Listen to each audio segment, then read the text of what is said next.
we go. I need no, maybe not a tripod. All right, so the OSI model. So those of you who were here Friday, this is going to be a review. Edward, you weren't here, so you're going to want to watch the video on YouTube, but this will be a brief overview so you understand what's going on, and for everyone else, it'll be a nice review. So the OSI model is a 7-layer representation of how one computer connects to the next computer. Slideshow.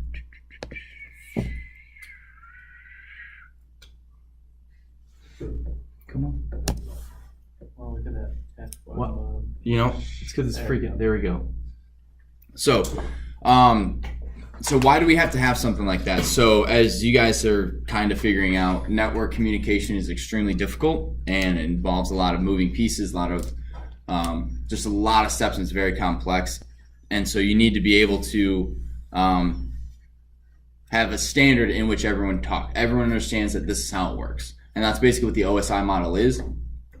It's a standard model in order to describe the task of networking, product, or service. Also, like I said, for troubleshooting, you guys are going to have, what are the 3 layers you're going to have the most issue with? Give me one, Sebastian. Give me one of the 3 layers. Application. Yes, so that is layer what? 7. It's layer 7. Layer 1 physical. Layer 1 physical, and Geo? 3 network. Yes, so those are the 3 that you're going to have the biggest issues with. So we're going to skip that.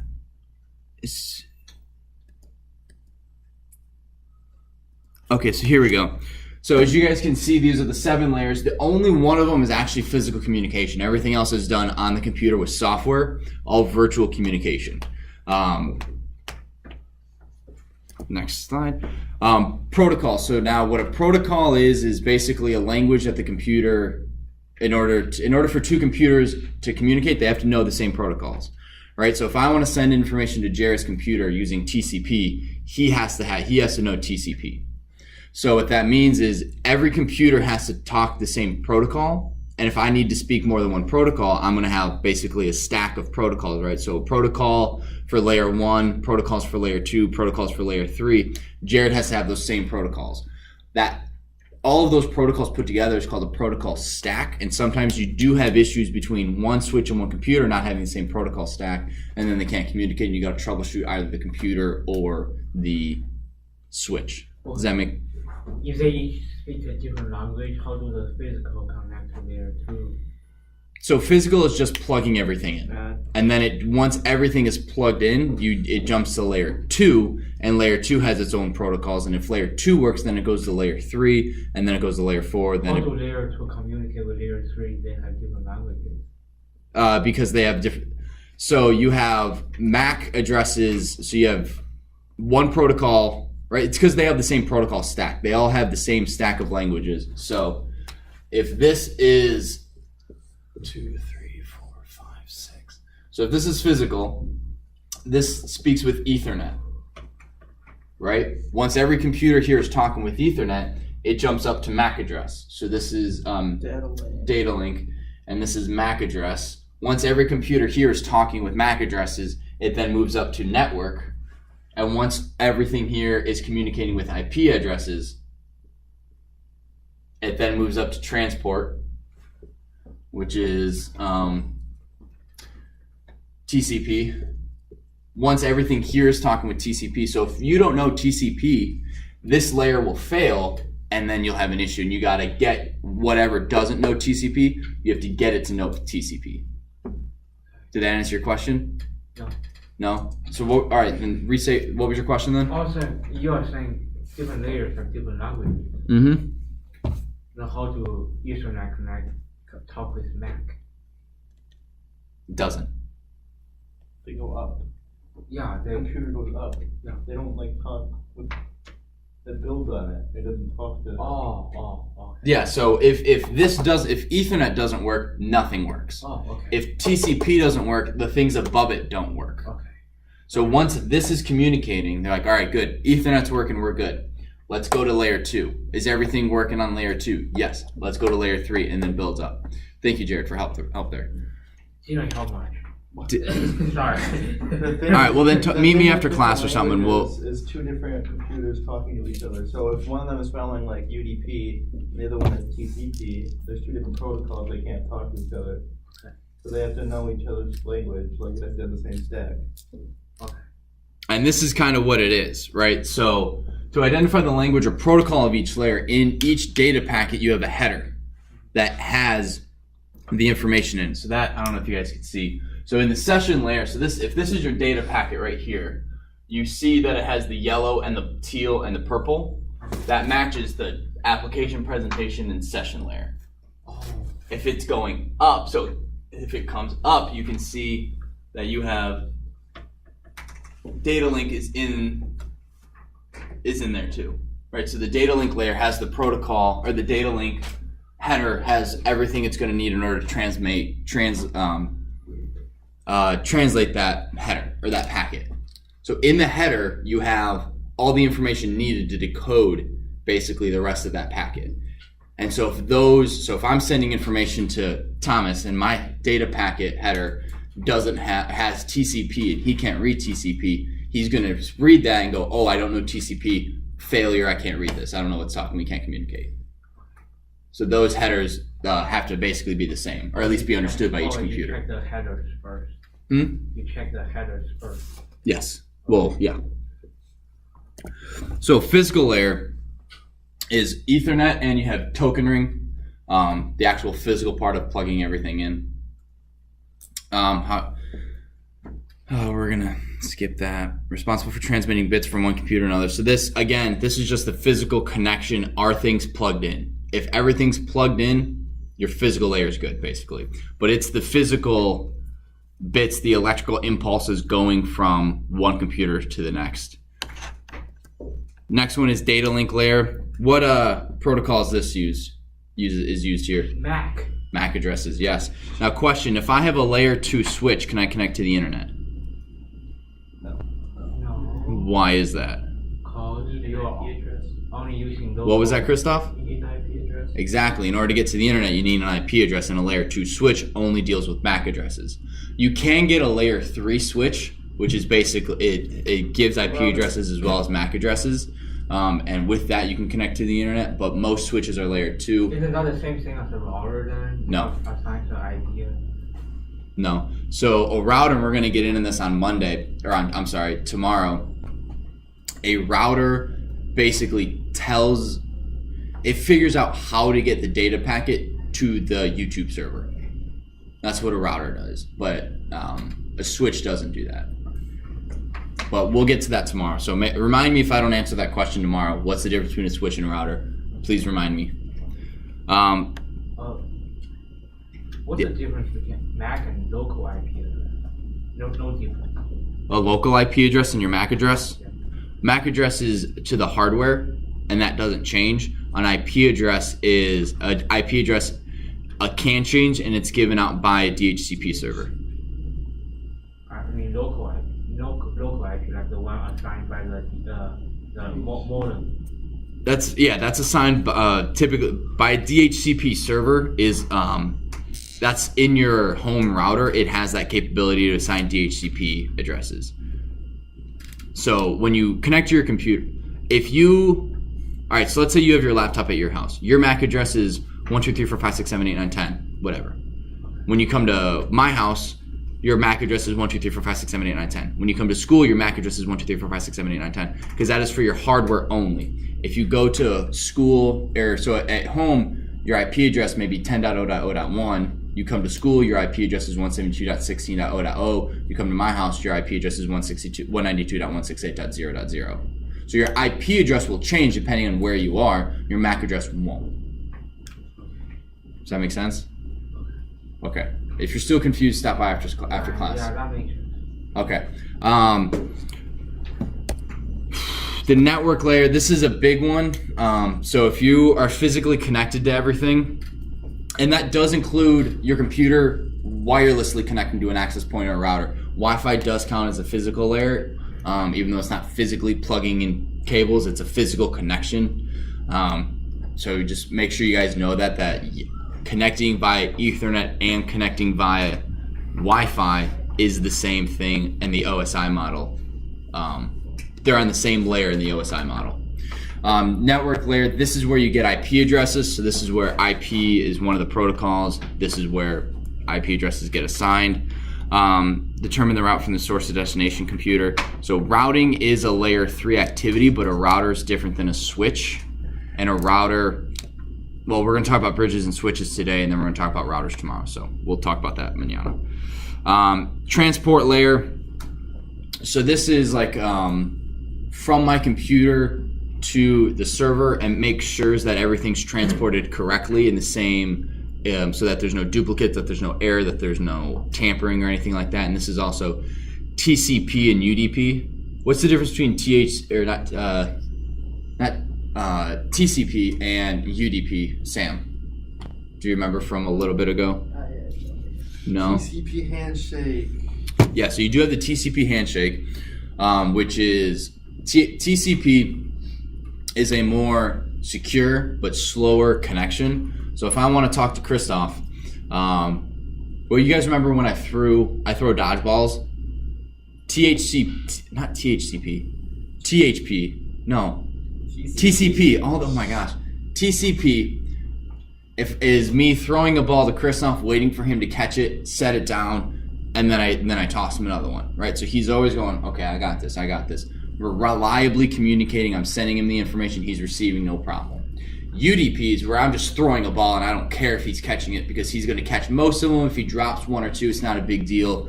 And that's used for video streaming, live events and stuff, because if you miss a frame or two, it's not a huge deal. But if I'm logging into a bank and they drop a packet, then my password is wrong and I can't log in. So TCP is much more secure. UDP tends to be faster. Whoa. What? They're receiving or sending? Both. Both. Oh. So on layer 4, that's a transmit and receive. They have to be talking the same. They have to be using the same protocol, otherwise they can't understand it. Because if Christoph's expecting if he's expecting just to catch the ball and I'm throwing it lightly, he's not going to be able to keep up and catch and drop. He's just going to freak out, basically, in computer terms, and then you'll have an error and you won't be able to communicate. Session layer. So session monitors both end connections of the my computer and the server, and monitors and makes sure everything's hunky-dory. Make sure things are synchronized and that sort of stuff. If there's something wrong on my session layer, there's nothing really you can do. It's basically you just restart your connection and see if that fixes it. But have you restarted it? It's not going every time. What? They will not put that in. They totally will. No, If I make it, yes, they will. If I make a video that says, we've noticed you guys have had some issues with your surfaces. This is some easy troubleshooting tips you can do in class, so that you're not interrupting and you're not losing valuable time. I can have a very soothing voice if I want. Have you restarted it? Have you restarted it? You go into the Windows button. Hit the power button. You'd be surprised how many people don't know what restart means. They just hold the button up top, Yeah. and that doesn't work. That's a hard reset, right? It's a hard shutdown. Oh my goodness, so bad. Yeah, is that not okay? What's the difference between It doesn't turn it 100% off. It doesn't. It turns it 98% off. 99. 98. 98, 99. That's right. He tried 99 It's the same too! thing, yeah. I said 98, 99. I don't know That's exactly. unacceptable. No. Wait, I would think shutting down is more down than restart. No, because Microsoft has an option for fast startup, so it takes off 30 seconds from logging in, and it allows you to do that by keeping certain processes running in a little bit of power to certain things, and because of that, it doesn't restart everything, it doesn't shut everything off, and then turn everything back on, which fixes a lot of issues. And we didn't realize that when we made the image of the surfaces. We didn't realize that, we should disable this because we didn't know it existed, and now it's on everyone's computer. But you log in faster. It's factory default. What? It's factory default. Yeah, it's a factory default that with recent patches has made the Wi-Fi adapter more glitchy. So that's why you have a lot more people not being able to connect to the internet, and they have to restart it to fix it. Also, people just don't restart their computer at all. It's like their phone, they never ever turn it off. And that is bad for stuff. You gotta periodically restart your computer. I'd say every couple of days. Mr. Vishnov says every week. I let it do it by itself. Because there's so many updates. Yeah. All right, next one. I set my active hours. And then it does it overnight by itself. Oh. Really? Mine won't do that. It annoys me. I tell it to, and it never does. So I walk into work, and it's like, you need an update. It's like, you're supposed to restart at 2 a.m. No, I'm sorry. Does Siri help me shut down? It talks to you try? No, I turned that Talks to off. me all the time. I turned that off. All right, I'm getting distracted. So let's keep working, guys.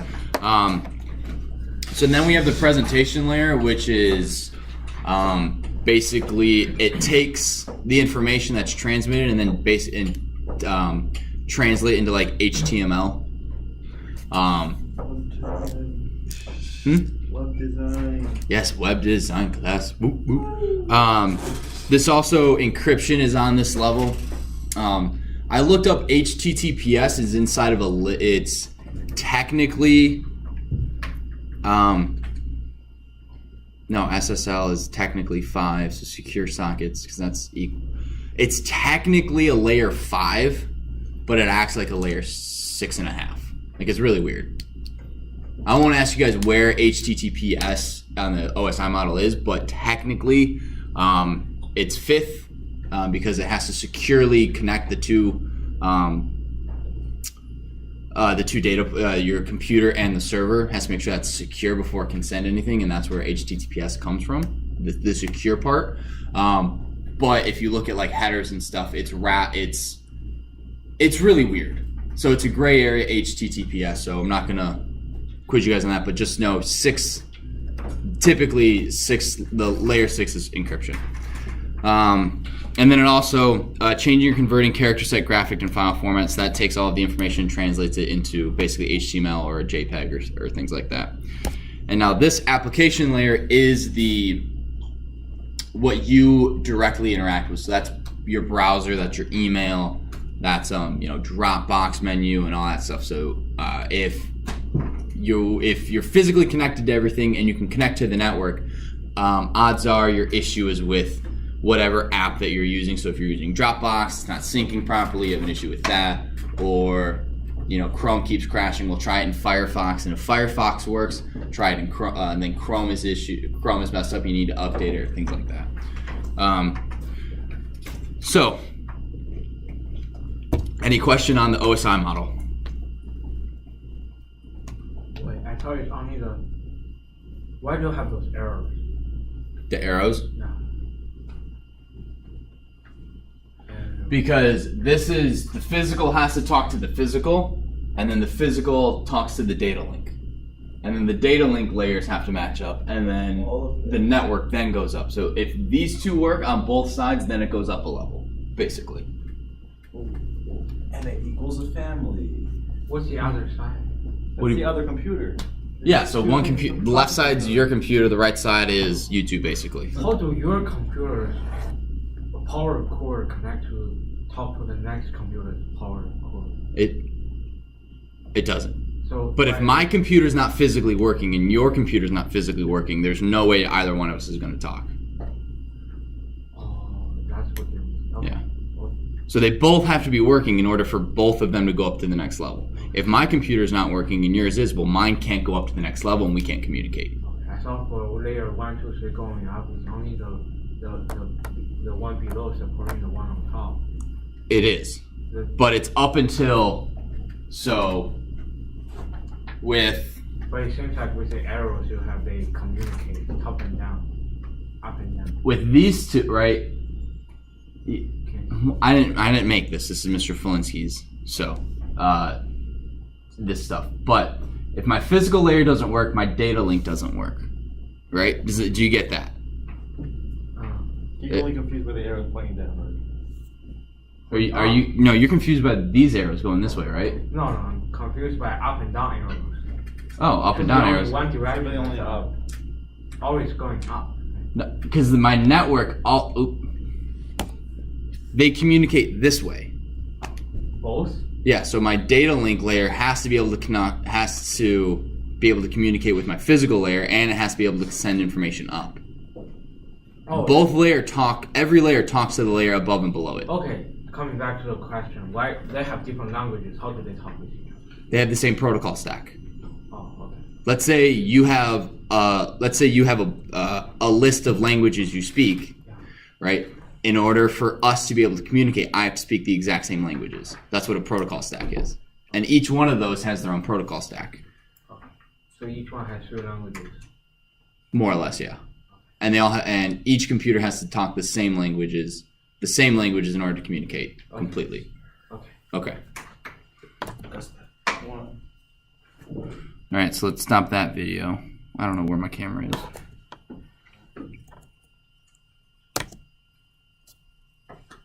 Is that not recording?